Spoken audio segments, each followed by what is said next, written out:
We do actually have this game loading up, as you guys can see. We're already in the game screen. So Grubby versus Krass, again on Whirlwind, a map that it's been out of the pool for a decent amount of time by now. I don't think anyone's forgotten how to play on it per se, but this is like the one tournament I think that's still using this actively in their map pool.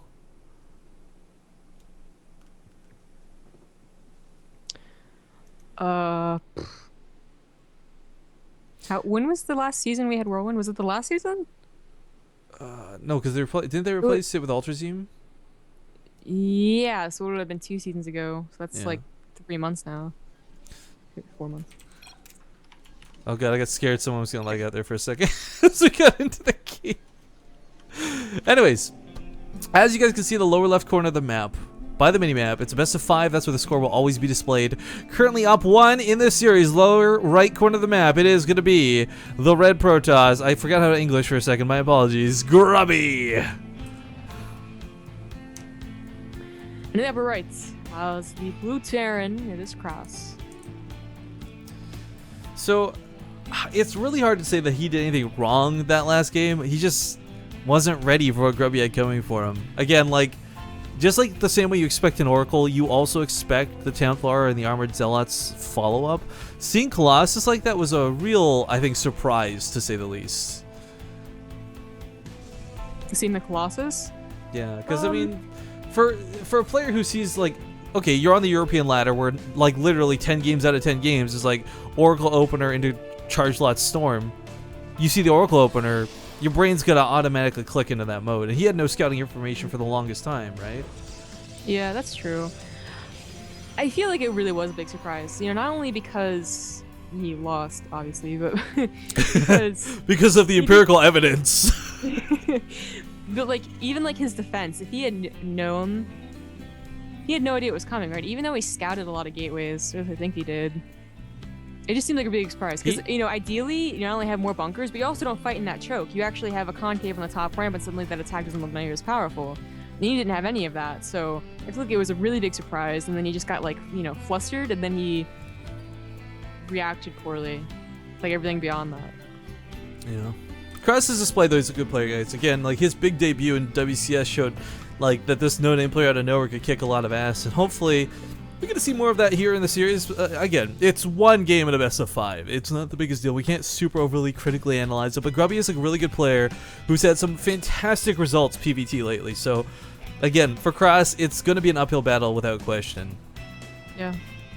It's going to be difficult. I mean, we were talking about how Grubby has really good PvT lately, so it's up to Krass to bring out some good TVP. And we're going to have a 1 base Widowmine drop. Something that gets mixed in there every once in a while. I feel like it's the one thing that Terrans have in their back pocket sometimes. It hits, you know, about a minute earlier than a 2 base one. It also is just, it's out of fashion. Even the 2 base one's out of fashion. Yeah, the scary thing, there's pros and cons to this too. Like, if it was like for some reason a really fast Oracle, you'll have a Widowmine to defend your mineral line, but there's always that awkward timing where you pick up and leave, and you know you've actually got nothing in your base for about like 10 seconds. Yeah. And then the Oracle comes in, and you're just like, ugh. That can happen for sure, and it's terrible. Additionally, like if he goes for, you know, something aggressive with gateway units, like pumps out that Zealot and then pumps out 2 Stalkers, like what do you really have at the front? You know, if he hits that timing correctly, but of course that's not what Grubby's doing. He didn't get a Zealot. He's only going to get 1 Stalker. Militia Corps is also not in too big of a hurry to get over there. Sometimes you see it go over there like immediately because they can get scouting usually, but Grubby's been pretty conservative with his. Well, the Marines denying that probe. Weren't exactly a giveaway, but knowing that there's Marines out this early, says to Grubby probably is not going to be making that Oracle, which will be, I don't know, never mind. Still going to do it. My kind of never mind point, or the point that I was kind of meandering away from though, was that your opponent is like usually going to be prepared for this, but still going in initially with the Oracle, it might not only net you 1 or 2 SCV kills, but coming in later, whether it's tagging the SCVs with Revelation or finding your opponent with a naked mineral line, an Oracle doesn't have to be used strictly in the early game. And this is what I was talking about before. A unit. I think he saw it. I think he saw it, yeah, but this is. You know, something comes in your base just as you lift everything up. He's got 1 Hellion to defend. If Krass moves these across the map right now, he could actually clean up probably the natural base if everything's in the main reacting to this drop. That's actually good that he saw it though. Like not only because obviously it's good to see it, but he knows not to send the Oracle across the map. I mean, he could, but then that's dangerous. You know, with the Widow Mine, he has to keep it home for that detection. I like Morgan on the did- ramp here too. That's pretty cool. It's gonna keep Did things he from. keep? Sorry, what? He only got one Widow Mine. Oh, yeah, okay. Usually get two, so a little shocked at that. I went for the probe instead there. Oh, that medevac goes down with all the Marines inside of it. That could not have gone worse for Krass. Coming to the natural base, we'll fry up a couple of probes to help make up those losses, but still, that was a very, very upsetting end to that drop. Yeah, it was terrible. You know, ideally, like, you not only do some damage, but, like, you actually keep the medevac alive, you know? Like, Marines can die, the Widow Mines die, and the medevac gets away. And if you have the medevac, you can also take on a few stalkers if you're in the middle, you know, beyond the cannon range. So that really hurt. Krass opener, do too much. 9 probe kills actually might be, I think it's okay. The Phoenix follow-up to this is actually something I do find a bit curious. Grubby, I guess, feeling very confident picking up that first medevac, wants to make sure that Krass is going to have no more for the rest of the game, too. He might be going into what we saw, you know, the Phoenix Colossus thing. Yeah, well, it's got to be. I mean, you don't usually make Yeah. Phoenixes just for the sake. Not more than one. Yeah. You don't get the graviton beam freedom that you do against like Zerg players who have very expensive. Oh, gonna lose the Oracle. Ugh. Nice zoning from Krass right there to get it back into the Widow Mine range. But yeah, so if it can just be one. Like you see that sometimes, so they deflect drops. But yeah, past one, it's definitely going to be Phoenix Colossus. Although Grubby did show us that Phoenix High Templar can be equally as powerful because it is surprising, and they don't have any defense against the storms. Yeah. You know, it's interesting too. We're seeing a lot more Widow Mines being used in recent days versus Protoss players. I mean, ooh, it's medevac. The Phoenixes can actually graviton beam up yeah. Yeah. Not gonna get a lot done here. Gonna lose another medevac for it too. So unfortunately for Krass, his special tactics are just not working out against Grubby. He is well too prepared to deal with this. Yeah. That hurt. That did absolutely nothing, like literally. So very unfortunate right there. We have an odd Reaper misclick. Almost for sure. That happens sometimes. He doesn't really have that much production. No, and a big part of that was his second base was delayed for so long. Getting that natural up, like, you know. And 3 Widow Mines? Like, oh, these will work if the Phoenixes fly over them, but yeah. it just, he actually, those are beyond what he got, right? Like, too. So he pumped out 3 Widow Mines out of that factory before even putting the reactor on. Well, that's kind of what I was talking about, though. Like, you're seeing players start incorporating more Widow Mines now, and it's really easy to snipe them off with the help of an observer, but hell, if those 3 Widow Mines take out 3 Zealots, and those are the only Zealots to buffer for Stalkers, suddenly Marines and Marauders become incredibly more effective when you don't have to chew through that, like, ridiculous health pool. It's true. And they're helpful against the Phoenixes as well as any future Warp Prisms. We're never going to get up there on that pathway, which is the pathway that Grubby would have taken, you know, if he doesn't see the Widow Mines are there. Grubby's like going down. Grubby's like a freaking cat with these like Phoenixes just ready to pounce. Like nothing is leaving Krass's base, and nothing will leave Krass's base anytime soon. And this has got to be frustrating to deal with because what do? You don't make Vikings into this. That doesn't work. You can't get enough Marines like to move out too soon. And if you sit back for too long, then Grubby's gonna have a ton of Colossus waiting for you. And those Marines are not gonna be very useful at all. Interesting decision by Krass to move the Widow Mines like he did. Well, he moved them again, so never mind. That's actually a pretty good position. Same stuff with Phoenix.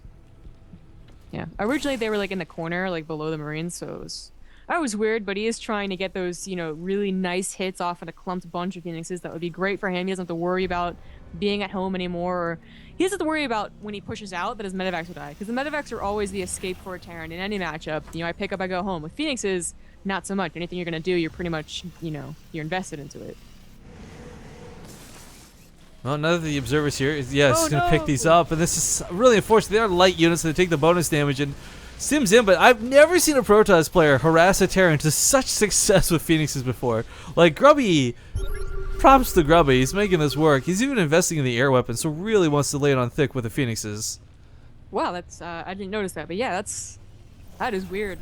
You know, +1 weapons, usually never see that in PvT. But Well, I guess it will work out. Well, I was gonna say there's some of those MIA guys who like to do the like proxy tempests and what have you. I don't know if you've ever seen any of Team MIA, but they're crazy drunken boxers, I think, when it comes to StarCraft 2 tactics. Starbuck, one of the best known ones for his drone stacking skills. But yeah, Phoenix is coming back across the map. This is so okay. Phoenixes in PvT are not exactly bad or necessarily even that strange to see. They are definitely uncommon, and I highly doubt Krass has had a lot of practice at dealing with them. Yeah, that is a problem, honestly, is that you don't really face it that often on ladder. So when you face it, you can be a little like, what do I do? You know, how much, you know, do I really want to invest into a lot of Vikings because haven't already lost the air war? Do I put down another starport and a reactor on it and then go like, you know, really deep into it? Like, it's hard to say. Right now, he's kind of going middle of the road, getting 2 at a time right now, and a lot of marauders. And it can work. Just having an overwhelming ground force can work against, you know, Phoenix Colossus, but you really need an overwhelming ground force, like more than just even supply. Yeah, and what's really depressing here is the Vikings just really don't deal with Phoenixes too effectively. I mean, they will eventually snipe them down, but as we see, they just fly away. They disengage. Yeah. It's not a big problem. Vikings are okay against it in these circumstances where they're like ducking in and getting SCV, because then, you know, the overkill from Vikings isn't that poor. You know, they kill one Phoenix and the Phoenix run away. But when it comes to head-on engagements, that's when the Phoenixes really shine, and that's where you thought Vikings were okay, and then you realize they're really not when you're actually trying to fight them. I still feel very strongly that Phoenixes should be able to group their graviton beams up and lift anything up if there's enough of them. Like 10 to pick up a Ultralisk? Yeah, or like even if a factory lands like this, I don't know, like it takes 30 to lift a building or something, but...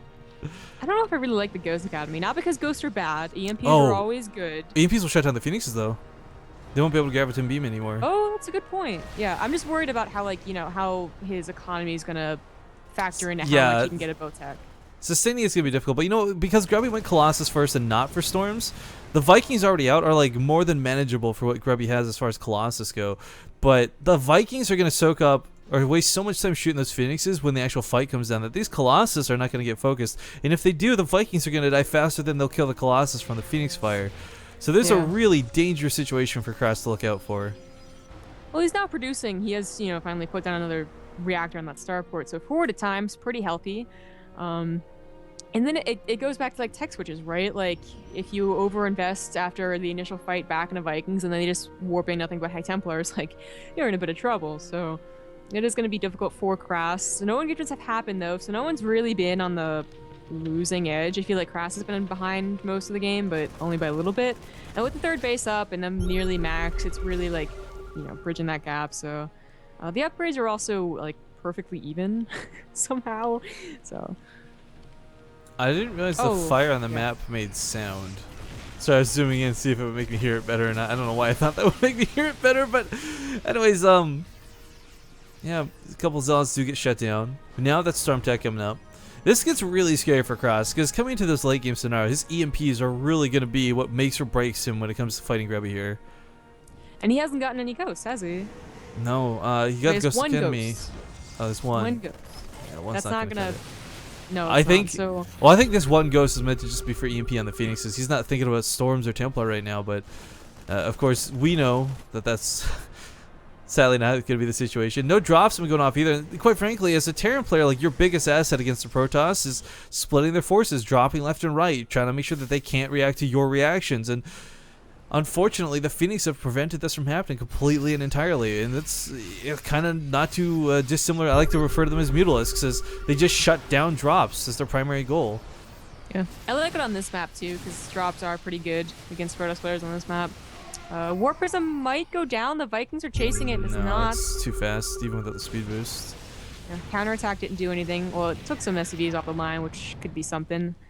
This might be a little dangerous for either player, honestly. They're starting to set up. The soccer count's relatively low to what you would normally see, but that's of course because they're replaced by the Phoenix. So, I mean, it's kind of limited on what can happen here. Nice little storm there out of Grubby will definitely hurt these units a bit. Not a lot of medevacs here, so actually that's kind of scary to consider. Zealot's going to clean out the third base, but it's just going to retreat over to the fourth instead. Grubby is still trying to utilize that Warp Prism though, so a couple Zealots do unload here into the natural base. We'll get some SCV kills. The main base's production is about to round out, but the Zealots are going to warp in just before that. And of course, if Krass retreats, he gives up a lot of ground, and this is not an engagement area he wants to fight. Not within the choke at his natural, and I think he realizes this. Yeah, it does stem back down. A hallucinated Colossus going down. I really like that. The scan reveals it, but that doesn't mean that your Vikings won't still target it. No, they still did in Once fact players target play. it. Yeah. Yeah. One EMP goes Still on off. the Doesn't main, hit much. Zealots are going down. He doesn't have a big army anymore either. Like, the mostly Marauders is kind of scary. They're kind of So, even on there's army supply Shin. too, but I mean the big thing was Grubby's army was like these warpins of zealots left, right, third base. Like, Yeah. as far as the head-on engagement goes, these Vikings are so incredibly low. One storm could kill about 5 of them just outright, so he's got to be careful about that. His SCV count's getting so low. It's going down to the 30s right now, and Oh my God, even more 50 will go workers down. have died so far. Vikings being He brought back to the needs- front lines. Krass needs to take a really good fight to come back into this game. Like, a really good fight. So far, it's so good, getting pretty much free damage really on some of those Colossus, and the Viking or the Phoenix count. He's lost has so many really workers been though. He hurting. has a third the worker count of his opponent, and while mules are certainly good, they're not that good. Yeah, that might be unrecoverable. Which is like, if he completely destroys Grubby's His- army and then counterattacks immediately, maybe. His reinforcements are still getting completely cut off by those zealots that were warped in too. Grubby a little bit scared for his Colossus though. Tentatively and on their retreat. No more storms available. This gives Storms. Vikings way to get in. Stalker's going to try and pick them off, but of course the Marauder's going to try and keep them back. Does have to be careful. Dancing with these Vikings is going to be key. Takes out one of the last Colossus, but even with this army engagement victory, it's 16 SCVs behind this. Krass has no economy to fall back on. He lost every SCV in the main and the natural pretty much. Realizing the need for damage pushes forward. Would love if he sniped off that pylon to kill reinforcement potential, but yeah. Realizing the army from Grubby was still too big. Good game. He was completely cut out in the last like 10 seconds.